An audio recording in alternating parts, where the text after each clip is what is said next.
Did you know that there's no top 10 waifu videos from Magic the Gathering anywhere on YouTube? You'd think that a game with 30 years of bodacious babes would have at least one video dedicated to the top 10, but no. There's sexiest cards videos, but nothing on the ladies themselves. Not even Nizahone has a video on the subject, and his entire thing is making MTG top 10s. Nizahone, what the fuck? This is an unacceptable situation, one I intend to fix. And so, today I'll be laying down the definitive list of the top 10 Magic the Gathering waifus. Now, before we begin, we need to set some ground rules. First things first, what the hell is a waifu? Well, according to the Urban Dictionary, a waifu is, quote, used to refer to a fictional girl or woman, usually in anime, manga, or video games, that you have sexual attraction to, and you would even marry. Well, alright, seems simple enough. Magic has loads of women. Some radicals might even say too many. But for this video, I need to filter out all the inferiors to find the best of the best, the most waifuable character in the setting. I'll make this selection process a lot easier on myself by going ahead and eliminating all deceased characters. Sure, Avacyn or Sisay would be obvious top-tier waifus, but they are very dead, and so marrying them would basically be necrophilia, and this channel is not pervert-friendly. Next, I'll save myself some trouble by going ahead and eliminating all no-name characters. Sorry, Keeper of the Flame, but you need at least flavor text to make the cut. With all that out of the way, I just have to go through the process of sorting through and evaluating the dozens of possible waifus left over. I won't bore you with the specifics, but I spent a few hours poring over these characters, going over what I knew about their quirks and personalities to select the 10 that felt like the best of the best, the perfect waifus. Now, without further ado, I can attend to this long overdue review of the best waifus for you to pursue. And in the number 10 spot, we have one of the hottest gals in Magic's history, the Flamekin from Lorwyn, Aisling. This girl's been through a lot. She's had a rough journey during the Lorwyn Shadowmoor story, faced some steep adversity, and, at the halfway point, ended up making a lot of choices that eventually turned her into kind of a villain. By the end of it, though, she realized her mistakes and ended up helping to bring down the true threat to Lorwyn, the Queen of the Fae, Una. Now that her journey's said and done, maybe Aisling is ready to settle down and share her Rings of Brighthearth with someone. Coming in at number 9, we have Anafenza, and I can already hear you typing away viciously. But Loreseeker, you said no dead chicks, and Anafenza died. She's even a ghost now. And you would be correct. Anafenza did die. In one timeline. Anafenza's untimely demise only comes about in the horrible present caused by Sarkhan's meddling in the past.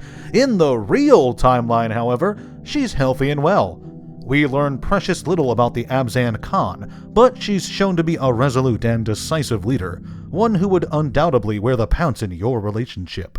Now then, Magic the Gathering is home to loads of angels, many of them pristine waifu material. Think about it, an angel is literally a being composed of pure, wholesome white mana. They're holy, virtuous, righteous, and beautiful. Coming home after a long day's work and snuggling into those fluffy angel wings sounds like a dream come true to me. Honestly, if I wanted, I could easily fill this entire list with nothing but angels. But I'm a man of fairness, so the number 8 spot on the list will be Bassandra, representing all of them. Next up, we've got one of the main characters of the story. Chandra's come a long way since she was introduced as one of the Lorwyn 5. Well, actually, she's still a rash, impulsive force of destruction that burns first and asks questions second, but I like to pretend that the last few years of the story weren't completely meaningless, so here she is in the number 7 spot. Seriously though, Chandra is a lot of fun. Her impulsiveness can get her into trouble, sure, but it also means she's usually down for any new activity. More intimately, this means it's easier to convince her to get a puppy. If you've ever dreamed of marrying that QT tomgirl, Chandra's the choice for you. Coming in at number 6, we stop into the city world of Ravnica and take a look at one of the most influential people on the plane, the shadowy matriarch of the Orzhov, Teysa Karlov. Operating behind the scenes, Teysa commands a great deal of influence within her guild. Even though Kaya is the official guildmaster, Teysa's history and connections mean that she is the one truly calling the shots. Teysa is a cool, calculated woman with nearly infinite ambition, content at the moment to manipulate friend and foe alike to... Okay, so the horny police aren't watching anymore. Boobs! Now then, some people like to live dangerously, and to those people I say, there's nothing in the multiverse more dangerous than Phyrexia, and there's nothing on New Phyrexia more dangerous than our number 5 choice, Elish Norn. Combining the authority of a nun with the sultry disposition of a Cenobite, Elish Norn, aka Dami Mommy, is a bit preoccupied with ruling an entire plane of unending horror, but I'm sure that beneath that porcelain exterior, there's a heart full of love just for you. Just, be sure to watch out for any oil leaks, okay? Coming in at the number 4 spot, do you like nature? Are you a fan of hiking, and do you love animals? If your answer to those questions is yes, then you might fall in love with Selvala, the explorer from Fiora. A friend to all animals and an important political figure, life with Selvala promises no boredom whatsoever. One day you're out on the trail, and the next you could be dodging assassination attempts. Whatever the case, Selvala will be by your side. Now the number 3 spot goes to a lady unlike any other, the Eldrazi Titan Emrakul. Yes, I understand any apprehension you have, but really, she's not all that bad. She even has a more humanoid form that she can use for your convenience. Probably. Maybe. Okay, so it only showed up in the hallucination Jace had that one time, and she really is just a giant tentacle monster, but hey, I kinda dig that. Moving on to number 2, we have the interplanar paladin with a chip on her shoulder, Elspeth Terrell. Elspeth has had a hard life, losing home after home and eventually even losing her life. Deep down, she really does just want a place to belong, and maybe you can provide.